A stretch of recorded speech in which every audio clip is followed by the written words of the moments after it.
Piano vaccini avviato nelle strutture sanitarie all'ospedale universitario di Padova, cerimonia per la somministrazione del siero al professor Andrea Crisanti. Curzio Pettenà. Avrei preferito una cerimonia un po' più sobria, devo dire, come carattere. Esordisce così il professor Andrea Crisanti prima di sottoporsi alla vaccinazione anti-Covid in diretta a Facebook nella sede dell'azienda ospedaliera universitaria di Padova, dove lavora come microbiologo.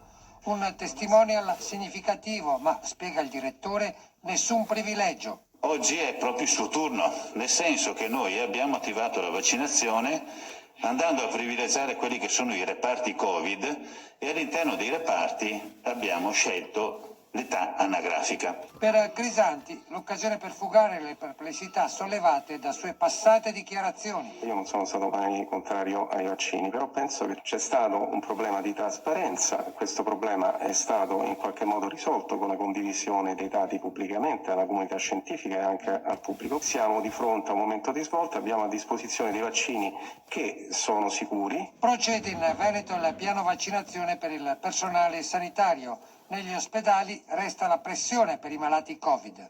Nel momento in cui lavoriamo nei reparti a rischio oppure in ospedale pensiamo che possiamo essere veicoli dell'infezione e la vaccinazione in questo momento ci dà serenità e tranquillità, ci darà un grande aiuto.